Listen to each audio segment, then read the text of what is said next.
पर मनोज बुरी तरह डर गया और डर के मारे पसीने से पूरा भीग गया। अचानक से सब शांत हो गया, मानो जैसे कुछ हुआ ही ना हो। मनोज खुद को संभालते हुए कांपती आवाज में बोला, कौन है? कौन है? कौन है? यहाँ तभी एक कुर्सी मनोज की तरफ उड़ती हुई आई, जिससे बचने के लिए मनोज साइड हो जाता है और कुर्सी दीवार पर लगकर टूटकर वहीं गिर जाती है। ऐसा लग रहा था जैसे मनोज को किसी ने कुर्सी फेंक कर मारी हो। यह सब देखकर बहुत बुरी तरह डर गया। कुछ सेकंड बाद ही ड्राइंग रूम गोल गोल घूमने लगा। अब मनोज कुछ भी नहीं समझ पा रहा था, बस डर के मारे चिल्लाए जा रहा था। लेकिन मनोज की आवाज को हवेली की चार दीवारी बाहर ही नहीं जाने दे रही थी।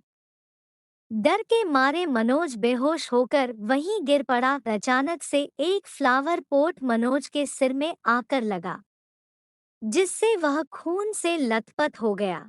कुछ घंटों बाद मनोज को होश आया। जैसे ही उसने घड़ी देखी तो रात के 12 बजे हुए थे। वह डर से कांपता हुआ अपना सामान वहीं छोड़ता हुआ दरवाजे की तरफ भागा। मनोज के दरवाजे के पास पहुंचने से पहले ही दरवाजा धड़ाम से बंद हो गया। उसने पूरी ताकत से दरवाजा खोलने को कोशिश की, लेकिन वो नाकाम रहा। मनोज चिल्ला रहा था, प्लीज मेरी मदद करो, मुझे बचाओ। लेकिन उसकी सभी कोशिशें बेकार थी। मनोज हिम्मत करके जोर से बोला, कौन है? सामने आओ। तभी मनोज के सामने 6 से 7 फुट लंबा एक काला साया भूत उसके आमने खड़ा हो गया, जिसके लाल आंखें आग के समान थी। भयानक डरावना काला चेहरा जिसको देखकर कोई भी उसके सामने खड़ा होने की हिम्मत नहीं कर पाए। उसके बड़े बड़े घुंघराले बाल, बिना पैरों का वो काला साया जमीन से 5 फुट ऊपर हवा में ही घूम रहा था, जिसको देखते ही मनोज का गला सूखने लगा। पूरा शरीर पसीने से तर हो चुका था। मनोज ने पूछा, कौन हो तुम? मुझे क्यों मारना चाहते हो? मैंने क्या नुकसान किया है तुम्हारा?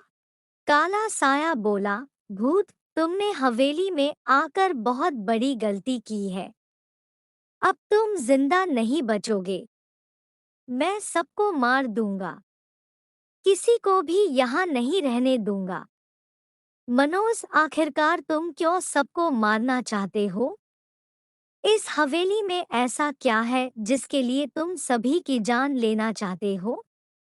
काला साया, कई साल पहले इसी हवेली के मालिक ने किसी गलती के मुझे तड़पा तड़पा कर मार दिया था और इसी हवेली में मुझे दफना दिया था। मेरी आत्मा हवेली में ही कैद हो गई, क्योंकि यहीं पर मेरा खून हुआ और यही मुझे दफना दिया गया। अब मैं किसी को भी इस हवेली में नहीं रहने दूंगा। जैसे मुझे तड़पा तड़पा कर मारा गया था, वैसे ही मैं सभी को तड़पा तड़पा कर मार दूंगा। अब तुम भी मरने के लिए तैयार हो जाओ। कुछ ही समय में वह भूत और भी भयानक हो गया। हवेली में चारों तरफ घूमने लगा, कभी मनोज के आगे कभी पीछे, मनोज को बुरी तरह डराने लगा। तभी मनोज ने पुजारी जी द्वारा दिए गए अभिमंत्रित राख को जेब से निकाला और भूत को पास आने का इंतजार करने लगा। जैसे ही वह काला साया उसके पास आया तो तुरंत ही मनोज ने अभिमंत्रित राख भूत पर फेंक दी। अभिमंत्रित राख के गिरते ही भूत भयानक आग में जलने लगा और जलकर भस्म हो गया। अब उसकी आत्मा हवेली को छोड़कर अलौकिक दुनिया में जा चुकी थी। मनोज ने राहत की सांस ली और हवेली की सभी लाइटों को जलाकर वही ड्राइंग रूम में रखे सोफे पर सो गया।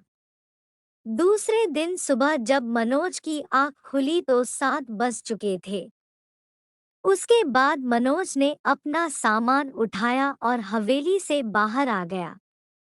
तभी हीरालाल गांव के कई लोगों के साथ हवेली के दरवाजे पर आता दिखाई दिया।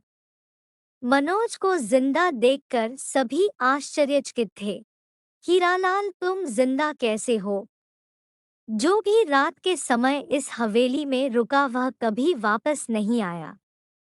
हीरालाल आगे कुछ बोल पाता उससे पहले ही मनोज ने हीरालाल की बात काटते हुए कहा, इस हवेली में अब कोई भूत नहीं है। जो भूत यहाँ था वह जा चुका। अब उसकी मुक्ति हो गई है। हीरालाल जा चुका, मुक्ति हो गई है? क्या मतलब? तब मनोज ने हीरालाल समेत सभी लोगों को भूतिया हवेली में बिताई रात की कहानी बताई और कहा, अब यह हवेली पूरी तरह सुरक्षित है। तो आप लोगों को कैसी लगी ये कहानी कमेंट में बताएं और चैनल को सब्सक्राइब जरूर करें। धन्यवाद।